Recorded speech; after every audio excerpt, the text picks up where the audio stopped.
दोस्तों, जय श्री राम। योग मंत्र साधना चैनल पर आपका स्वागत है। आज इस वीडियो में अशोक वाटिका में हनुमान जी ने सीता जी को जो मुद्रिका दी थी वह श्री राम की नहीं थी, फिर किसकी थी, इस विषय पर चर्चा करेंगे। जब श्री राम को 14 वर्ष का वनवास हुआ था तब माता सीता और लक्ष्मण जी भी साथ गए थे। श्री राम, सीता और लक्ष्मण ने राजसी वस्त्र और आभूषणों का त्याग कर दिया था।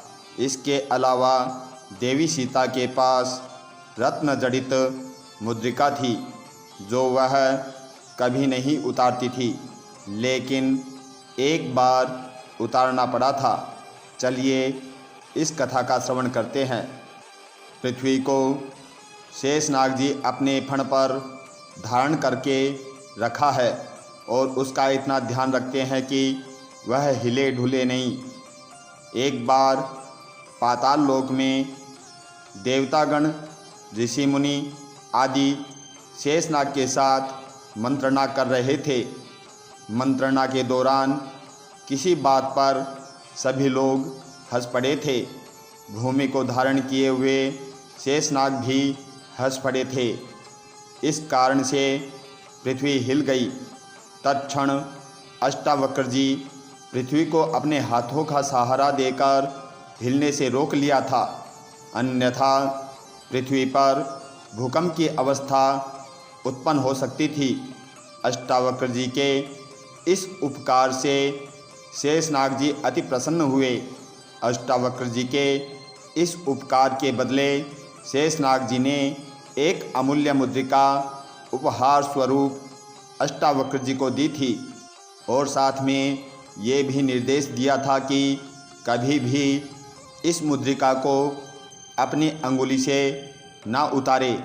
अगर भूलवश या किसी कारणवश इस मुद्रिका को उतारनी पड़े तो पुनः उसे अपनी अंगुली पर धारण न करें। अष्टावक्र जी सनातन धर्म के वैदिक संतों में से एक हैं। इनके जन्म और शिक्षा की भी कथा बड़ी रोचक है।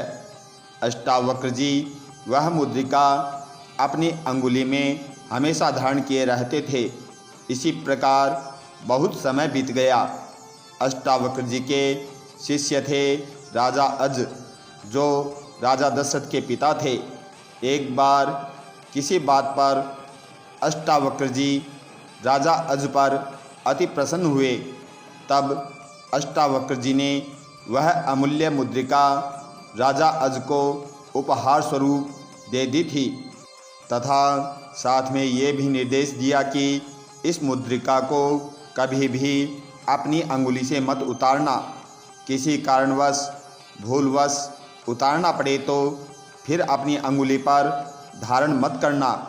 राजा अज गुरुदेव अष्टावक्र जी के कथनानुसार अपने जीवन में कभी उस मुद्रिका को नहीं उतारा, परंतु अपने अंत समय में वह मुद्रिका अपने पुत्र दशरथ को दे दी और साथ में ये भी निर्देश दिया कि इस मुद्रिका को कभी भी अपनी अंगुली से मत उतारना और किसी कारणवश भूलवश उतारना पड़े तो फिर अपनी अंगुली पर धारण मत करना।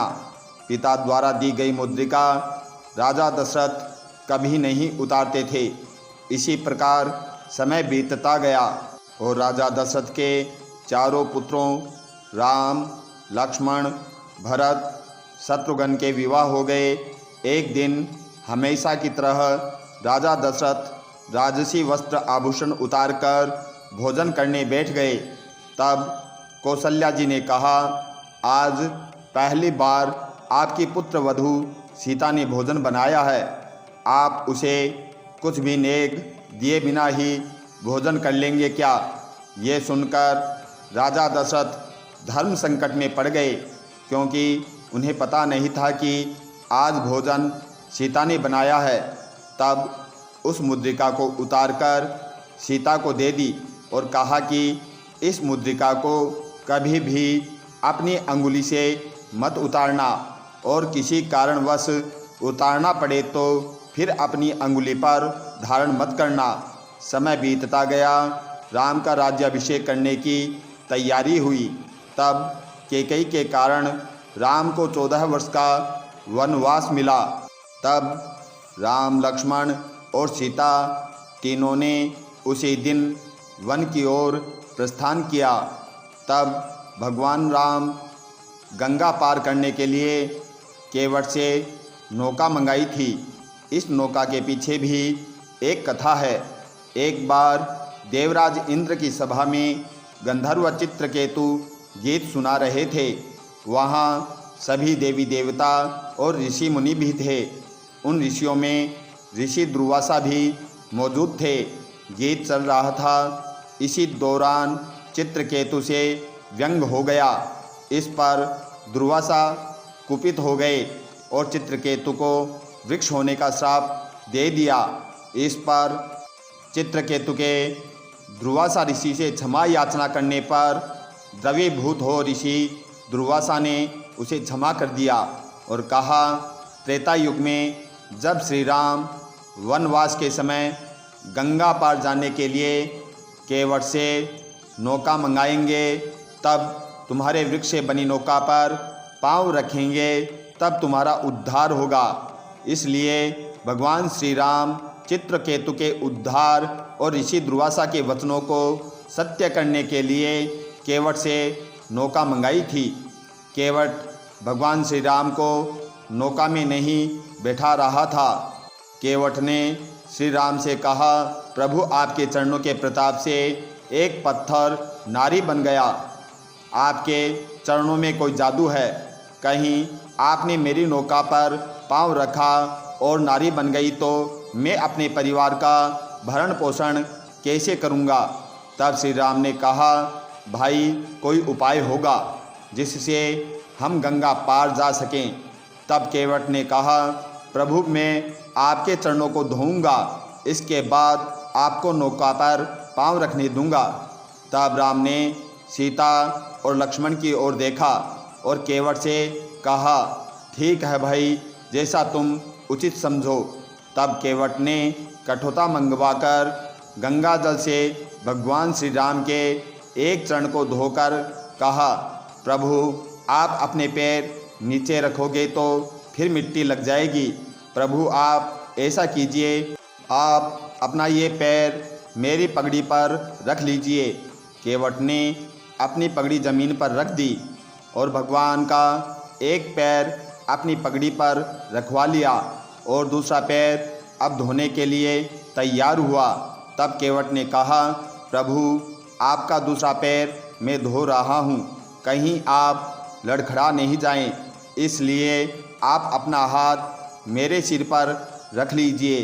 तब भगवान श्री राम ने अपना हाथ उसके सिर पर रख दिया। आज केवट के समान इस संसार में कोई दूसरा व्यक्ति भाग्यशाली नहीं है। भगवान श्री राम का एक पैर केवट की पगड़ी के ऊपर, दूसरा पैर धो रहे हैं और सिर के ऊपर प्रभु श्री राम का हाथ। आज केवट से ज़्यादा कोई भाग्यशाली नहीं है। इसके बाद भगवान श्री राम के चरणों को धोकर अपनी पगड़ी से पहुंचकर केवट अपने परिवार सहित चरणामृत लेकर फिर भगवान श्री राम, माता सीता और लक्ष्मण को गंगा पार कराते हैं। गंगा पार होने के बाद श्री राम चिंतित हो गए, केवट को क्या उतराई दूं। ये देख माता सीता के मन में धर्म संकट उत्पन्न हो गया।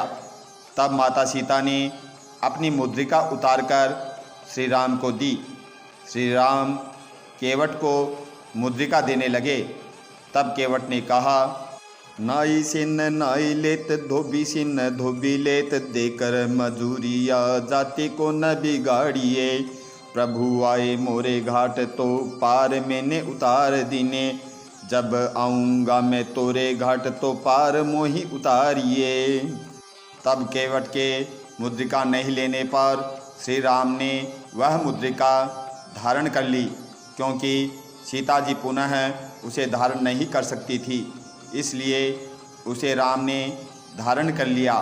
वनवास के कुछ समय पश्चात दंडकारण्य वन में पंचवटी बनाकर श्री राम, सीता और लक्ष्मण सहित वहाँ रहने लगे।